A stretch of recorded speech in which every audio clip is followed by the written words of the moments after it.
Hi, I'm Danielle King alongside T. Parker. Thank you for joining me today. Thank you for having me.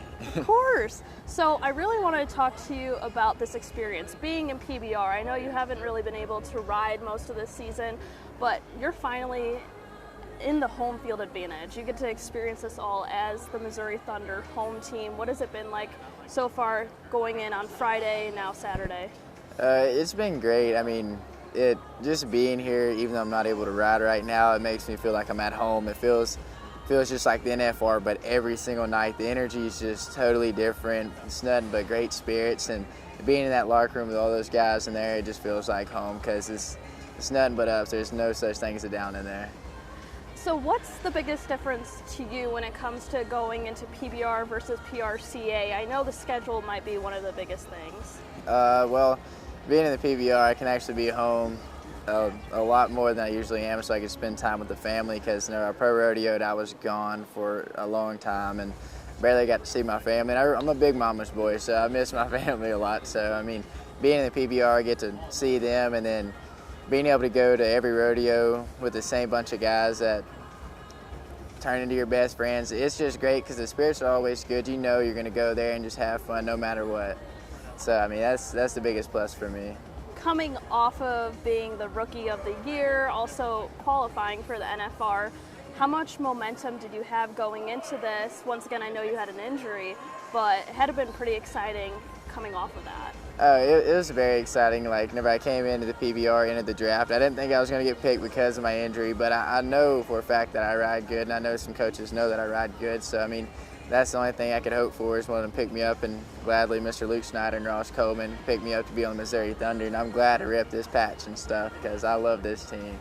Perfect. Have you formed any cool bonds with the team or any sort of like inside jokes, things that you guys do? Boudreaux Campbell, I can gladly say he's the jokester of the team. He's the easiest guy to talk to on the team. He's the funniest. He'll make you laugh on your worst days. But I can say, Andrew added me primo whenever he added me back on Instagram after the draft. I did kind of fangirl a little bit because I've been watching Andrew for like the last 2 years now, you know, because just everything he does is inspiring, especially because he's a stronger guy, and you don't ever see real strong guys riding bulls, and he does it really, really good. He can overconquer anything, so I mean, that's someone I really look up to. I'm happy you brought up Instagram because I wanted to talk about your social media platform. You have a lot of followers when it comes to Instagram, TikTok. I want to know, was that something that you kind of just started out of boredom? Are you strategic about it? What is it that goes into your social media? So it all started over a bet at lunch with a whole bunch of my older brother's buddies. And I've never hung out with people my age. It was always older people. I don't know why, but I did. And they made a bet that I could never get famous on it. And I posted one TikTok, and the next day I had like 100,000 views and like 30,000 likes on it. And then after that, I was like, man, I'll just see how far I can go with it. And I ended up taking it and running with it, and it's done really great for my career. That's half of my career, I can say.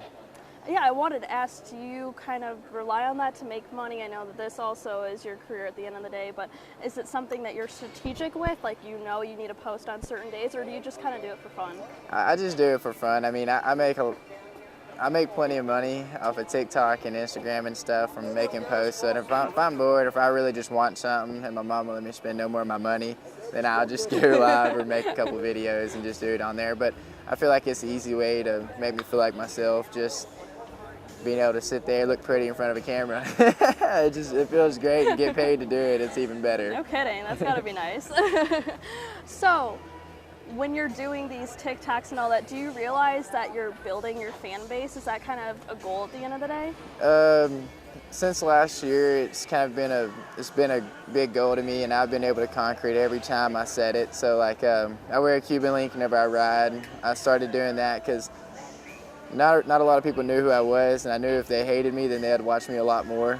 So I started wearing a chain and a watch, and now I guarantee if you go to any junior rodeo, you will see a handful of kids running around with a Cuban link on and getting on bulls. So I mean, just to know that I started that trend, it feels great. It makes me feel like my purpose is actually here. So Cuban link cowboy, not like the gold chain cowboy like Parker McCollum. You could be the Cuban link cowboy. Yes, no. Yeah. So when it comes to doing these TikToks and all that, are your teammates on board with it? Do they make fun of you? What's that kind of like? They're all on board with it. none of them made fun of me. They may joke around a little bit, but it's nothing too serious, to take to heart. But I mean, I've never had people just agree with it, like everyone on the team, because it's great. They already got their name out there a lot and farther than mine. And with me having this big of a platform, I could also post them and help them get it out a lot farther. So I mean, they all love it. They always joke around, "Hey, you been TikToking today?" I'm like, "Yeah, I've been doing that all day." Do you feel like you've been able to bring in a presence into just rodeo bull riding in general? Yes, ma'am, big time, because I actually have someone here. There's a girl here with her mom and dad that I think they drove 5 hours today to come out here to this PBR and just hang out and get to watch it. I don't think she's ever been to one, but last year she met me at a PRCA. I think they drove about 10 hours, and I signed her t-shirt and took a picture, but I don't know how big they were in the rodeo industry. And then I know for a fact after then they became really big in the rodeo industry. What does that mean to you, to have people coming out to watch you and also get behind all of this? It means the world to me. I wouldn't trade it for nothing, any time of day. I love it, being able to walk around and people ask me to take a picture, sign an autograph or something like that. I love that type of energy. I feel like it brightens my day every time. Now, I want to backtrack back to what we were talking about with your injury. Can you kind of explain to me that process? And I know as of recently, you were able to finally get on a bull. Oh, yeah. Yeah, recently I was able to get on. I talked to Tandy last week, and he said in 3 weeks he'll release me fully if I feel strong enough, or he told me to call him if I feel strong enough, he'll release me then. But I mean, the process, whenever I went into surgery, I was excited to get my arm fixed. I was just stoked. I couldn't wait.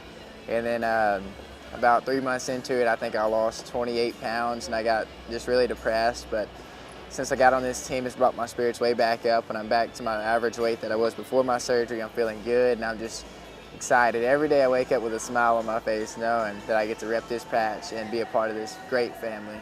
So have you been able to explore much of Springfield or even just the area like Branson? We were going to go to Branson, but the weather, so we just stayed home. So we were going to go ride roller coasters, but I mean, I'm lazy. I like to sleep a lot, so I mean, I don't blame you. I've just been sleeping the last 2 days. We've been driving around there. We looked at some motorcycles and stuff with my dad, and it's been fun. That's awesome. Do you usually have family come in to watch you, or since they're out in Texas, I can imagine they probably don't as often? Not really, because my parents, they both own a business, and so they're usually busy. But every time I get a chance to be able to fly them out or take them to a rodeo with me, they go with me, and I love it. It's great. That's awesome. Well, thank you so much for taking the time to do this. I really appreciate it. Yes, ma'am. Thank you for having me. Of course.